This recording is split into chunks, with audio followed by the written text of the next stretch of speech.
छोटे से कस्बे में हर शाम एक आवारा कुत्ता चुपचाप एक समोसे की दुकान के बाहर आकर बैठ जाता था।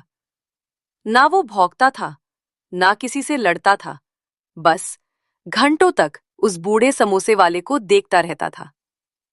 लोग उसे पागल कुत्ता समझते थे, बच्चे पत्थर मारते थे, लेकिन वो फिर अगले दिन वापस आ जाता था, क्योंकि उस कुत्ते की आंखों में एक अधूरी जिंदगी छुपी थी। और जिस दिन उसका सच सामने आया, उस दिन पूरा बाजार रो पड़ा। आखिर उस कुत्ते का समोसे वाले से क्या रिश्ता था? ये जानने के लिए कहानी के आखिर तक जरूर बने रहिए। नानी हिंदारी टीवी। कस्बे के बीचों बीच एक छोटी सी दुकान थी, जहां सुबह से रात तक समोसे तलते रहते थे। दुकान पुरानी थी, दीवारों पर तेल के काले निशान थे, लेकिन स्वाद ऐसा था कि लोग दूर दूर से आते थे। उस दुकान का मालिक था रामदयाल। चेहरे पर गुस्सा, आंखों में थकान और दिल में एक ऐसा दर्द जिसके बारे में पूरे कस्बे में कोई खुलकर बात नहीं करता था। अरे छोटू, हाथ तेज चला। भीड़ बढ़ती जा रही है और तू अभी तक आलू ही दबा रहा है। आज अगर ग्राहक वापस चले गए ना, तो रात का चूल्हा कैसे जलेगा? ये दुकान मजाक नहीं है, इसी से घर चलता है। समझा कि नहीं? काका, सुबह से काम कर रहा हूं मैं। आप भी थोड़ा आराम कर लिया करो। इतनी उम्र में भी पूरा दिन आग के सामने बैठे रहते हो। वैसे भी अब आपके लिए कौन बैठा है घर में? जो इतना पैसा जोड़ रहे हो, थोड़ा अपने लिए भी जी लिया करो। छोटू की बात सुनते ही रामदयाल कुछ पल के लिए चुप हो गया। उसके हाथ रुक गए, आंखें नीचे झुक गईं, जैसे किसी ने पुराने जख्म पर उंगली रख दी हो।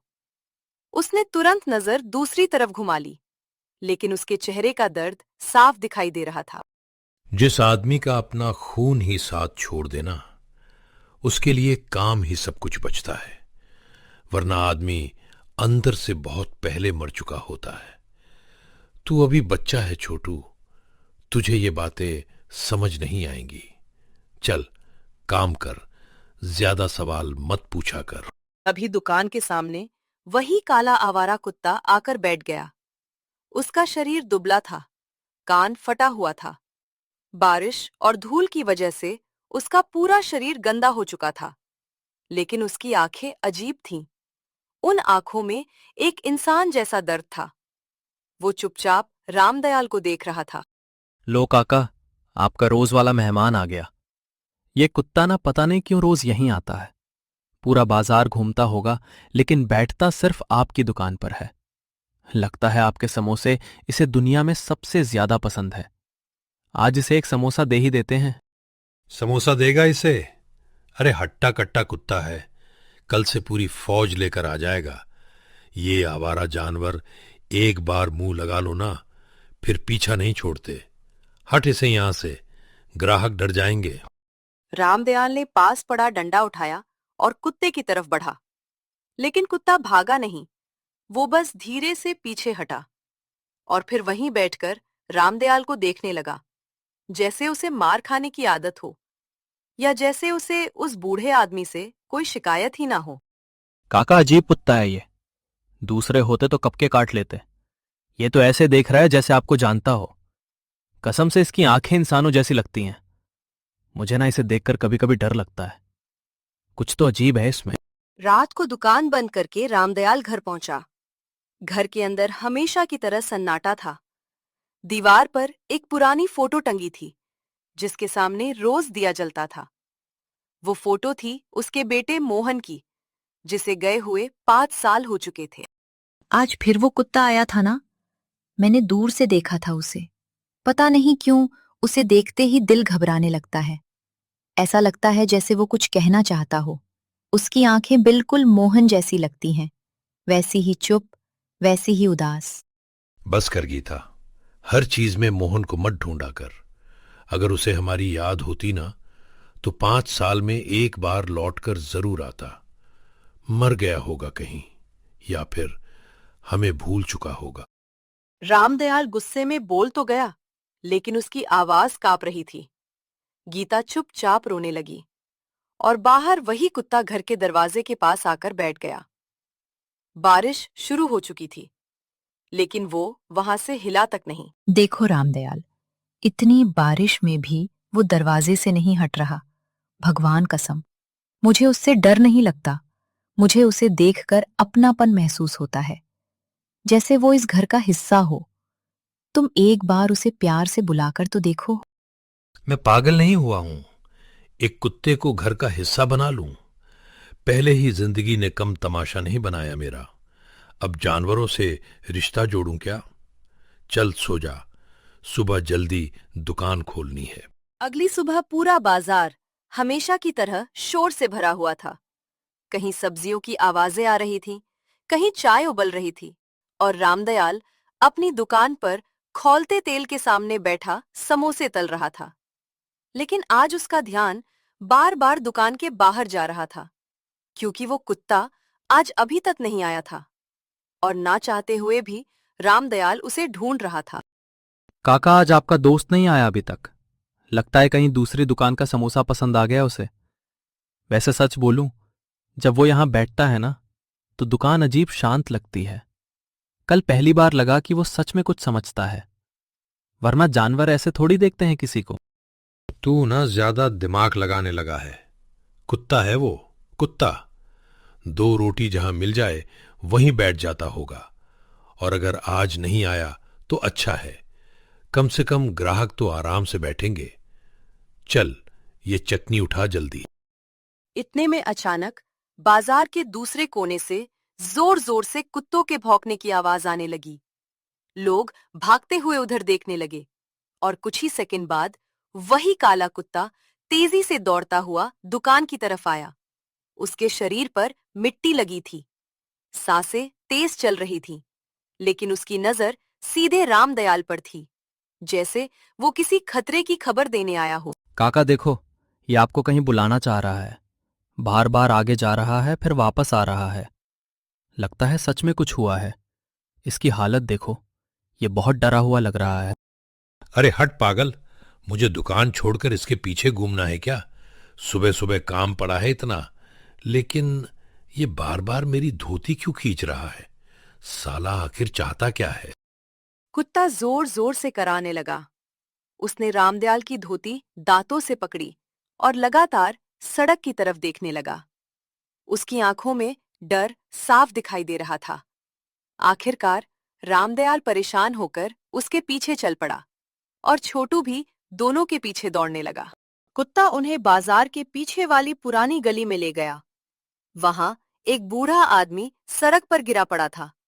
उसके पास दवाइयों का थैला बिखरा हुआ था और लोग सिर्फ खड़े होकर तमाशा देख रहे थे। कोई उसे हाथ लगाने तक को तैयार नहीं था। कुत्ता उस बूढ़े आदमी के पास बैठकर जोर जोर से रोने जैसा आवाज निकाल रहा था। अरे ये तो शर्मा काका है। इनको तो सांस लेने में दिक्कत हो रही है। अगर देर हो गई ना, तो कुछ भी हो सकता है। काका जल्दी कुछ करो, इनको अस्पताल ले जाना पड़ेगा। अरे कोई रिक्शा बुलाओ जल्दी। खड़े खड़े मुंह क्या देख रहे हो सब? इंसान मर जाएगा यहां। छोटू पानी ला, और तुम लोग रास्ता खाली करो, जल्दी करो, वरना देर हो जाएगी। रामदयाल और छोटू मिलकर उस बूढ़े आदमी को रिक्शे में बैठाने लगे और वो कुत्ता लगातार रिक्शे के पीछे पीछे दौड़ता रहा। अस्पताल पहुंचने तक वो उनके साथ ही रहा। डॉक्टर ने बताया कि अगर 5 मिनट और देर हो जाती तो बूढ़े आदमी की जान नहीं बचती। रामदयाल पहली बार उस कुत्ते को अलग नजरों से देखने लगा। रामदयाल, अगर ये कुत्ता मुझे देखकर शोर ना मचाता ना, तो आज मैं जिंदा नहीं बचता। ये कोई साधारण जानवर नहीं है। भगवान किसी किसी को ही ऐसा दिल देता है। तू इसे दुत्कार मत दिया कर। इसकी आंखों में अपनापन है। पता नहीं क्यों, जब ये मेरे पास बैठता है ना, तो दिल अजीब सा भारी हो जाता है, जैसे कोई पुरानी चीज याद आ रही हो। लेकिन फिर खुद पे गुस्सा आता है। मैं एक कुत्ते के बारे में इतना क्यों सोच रहा हूं? ये मेरे दिमाग में घुसता जा रहा है। वो कुत्ता धीरे से रामदयाल के पैरों के पास आकर बैठ गया। उसने अपना सिर रामदयाल के पैर पर रख दिया और पहली बार रामदयाल ने उसे डंडे से नहीं भगाया। उसने बस कुछ पल चुपचाप उसकी तरफ देखा और उसकी आंखों में हल्का सा पानी उतर आया। उस रात रामदयाल को नींद नहीं आ रही थी। बारिश की बूंदें छत पर गिर रही थीं और बाहर वही कुत्ता दरवाजे के पास गोल होकर सोया हुआ था। रामदयाल खिड़की से उसे लगातार देख रहा था। पता नहीं क्यों उसका दिल बेचैन हो रहा था, जैसे कोई अधूरी बात उसे अंदर से खींच रही हो। आज तुमने उसे भगाया नहीं? पहली बार उसे देखकर तुम्हारे चेहरे पर गुस्सा नहीं था। मैंने देखा था जब उसने पैर पर सिर रखा था तुम्हारे। तुम उसे महसूस कर रहे थे ना? मुझे सच बताओ रामदयाल। पता नहीं गीता, जब वो पास आता है ना तो ऐसा लगता है जैसे मोहन आसपास हो। उसकी वही आंखें, वही चुप्पी, वही आदतें। लेकिन ये सोचते ही डर लगता है मुझे। गीता की आंखों से आंसू बहने लगे। बाहर बैठा वो कुत्ता धीरे से दरवाजे की तरफ देखने लगा, जैसे उसने अंदर की सारी बातें सुन ली हों। फिर उसने आसमान की तरफ देखा और बहुत दर्द भरी आवाज में रोने लगा। उसकी आवाज सुनकर पूरे मोहल्ले में सन्नाटा छा गया। अगली सुबह रामदयाल दुकान खोलने से पहले मंदिर चला गया। पिछली रात के बाद उसका मन अजीब तरह से बेचैन था। बार बार उसे वही कुत्ते की आंखें याद आ रही थीं। मंदिर के बाहर लोग प्रसाद ले रहे थे, घंटियां बज रही थीं, लेकिन रामदयाल का ध्यान कहीं और ही था। और तभी उसने देखा, वही कुत्ता मंदिर की सीढ़ियों पर बैठा उसे देख रहा था। तू आखिर है कौन रे? जहां जाता हूं पीछे पीछे चला आता है। दुकान, घर, अब मंदिर भी। कभी कभी लगता है जैसे तू मुझे कुछ बताना चाहता है, लेकिन मैं समझ नहीं पा रहा। क्यों मेरी जान खाए पड़ा है तू? कुत्ता धीरे धीरे रामदयाल के पास आया। उसने अपना सिर उसके पैरों से लगा दिया, फिर अचानक मंदिर के अंदर भागा और एक पुरानी फोटो के सामने जाकर बैठ गया। रामदयाल भी उसके पीछे अंदर गया और फोटो देखकर उसके पैरों तले जमीन खिसक गई। वो फोटो मोहन की थी। मंदिर में हर साल कस्बे के मर चुके लोगों की तस्वीरें लगाई जाती थीं। मोहन की फोटो के सामने दिया जल रहा था और वो कुत्ता उसी तस्वीर को लगातार देख रहा था। उसकी आंखों से आंसू जैसे चमक रहे थे। रामदयाल पहली बार डर गया। अब समझ आया रामदयाल, कुछ रिश्ते शरीर से नहीं आत्मा से जुड़े होते हैं। जिसे तू आवारा समझ रहा है ना, वो कई जन्मों का दर्द लेकर घूम रहा है। हर आत्मा को मुक्ति नहीं मिलती, कुछ वापस लौटती हैं अधूरी मोहब्बत पूरी करने। बाबा, ये कैसी बातें कर रहे हो आप? एक कुत्ता मेरा बेटा कैसे हो सकता है? मैं पागल नहीं हूं। हाँ, उसकी आंखें मोहन जैसी हैं, लेकिन इसका मतलब ये थोड़ी ना कि वो सच में मेरा बेटा है। सच से भागने से सच बदलता नहीं बेटा। जिस दिन मोहन घर छोड़कर गया था, उस दिन उसने आखिरी बार इसी मंदिर में आकर रोया था। उसने भगवान से बस एक बात कही थी, अगर अगला जन्म मिले तो मुझे फिर अपने माँ बाप के पास भेज देना। और शायद भगवान ने उसकी सुन ली। रामदयाल के हाथ कांपने लगे। उसे अचानक वो रात याद आने लगी जब गुस्से में उसने मोहन को घर से निकाल दिया था। वो आखिरी रात जब मोहन बारिश में भीगता हुआ स्टेशन की तरफ चला गया था और रामदयाल ने उसे एक बार भी रोकने की कोशिश नहीं की थी। बारिश बहुत तेज हो रही थी। मोहन भीगा हुआ स्टेशन पर खड़ा था। उसकी आंखों में आंसू थे, लेकिन दिल में अभी भी उम्मीद थी कि शायद उसका बाप उसे रोकने आएगा। वो बार बार स्टेशन के बाहर देख रहा था, लेकिन वहां कोई नहीं आया। मैं इतना भी बुरा नहीं था बाबूजी, बस अपने सपने पूरे करना चाहता था। मैं आपको छोड़कर नहीं जाना चाहता था, लेकिन आपने कभी मुझे समझने की कोशिश ही नहीं की। काश एक बार रोक लेते मुझे, तो शायद मैं कभी ना जाता। उसी रात मोहन शहर जाने वाली बस में बैठा, लेकिन रास्ते में बारिश की वजह से बस का एक्सीडेंट हो गया। कई लोगों की मौत हो गई और उनमें एक नाम मोहन का भी था, लेकिन उसकी लाश इतनी बुरी हालत में थी कि कई दिनों तक उसकी पहचान ही नहीं हो पाई। सच जानने के बाद रामदयाल की आंखों से आंसू बहने लगे। उसने धीरे धीरे उस कुत्ते की तरफ देखा और पहली बार उसके अंदर का पत्थर जैसा गुस्सा टूटने लगा। वो कांपते हुए घुटनों पर बैठ गया और कुत्ते के सिर पर हाथ रख दिया। मोहन, अगर सच में तू ही है ना, तो मुझे माफ कर दे बेटा।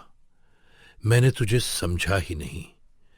मैंने हमेशा तुझ पर अपना गुस्सा निकाला। तू सिर्फ एक बार मुझे बाबूजी बोल दे, बस एक बार।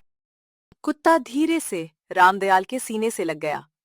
उसकी आंखों से आंसू बह रहे थे। पूरा मंदिर शांत हो गया और वहां खड़े लोगों की आंखें भी नम हो चुकी थीं। ऐसा लग रहा था जैसे एक बिछड़ा बेटा आखिरकार अपने बाप से मिल गया हो, भले ही इंसान के रूप में नहीं। हर प्यार को दूसरा मौका नहीं मिलता रामदयाल। भगवान ने तुझे ये मौका दिया है। इस बार अपने बेटे को दुत्कारना मत, वरना ये आत्मा हमेशा भटकती रहेगी। प्यार सिर्फ शरीर से नहीं होता, रिश्ते आत्मा से बनते हैं। अब वो कुत्ता हमेशा दुकान के अंदर बैठता था। रामदयाल खुद उसे खाना खिलाता था। जो लोग पहले उसे पत्थर मारते थे, अब वही लोग उसके सिर पर हाथ फेरते थे। पूरा बाजार उसे मोहन कहकर बुलाने लगा था और कई साल बाद पहली बार रामदयाल के चेहरे पर सच्ची मुस्कान दिखाई देने लगी। काका सच बोलो, जब आप इसके साथ बैठते हो ना, तो बिल्कुल अकेले नहीं लगते। पहले आपकी दुकान में सिर्फ समोसे की खुशबू आती थी, अब यहां अपनापन भी महसूस होता है। लगता है जैसे कोई घर वापस लौट आया।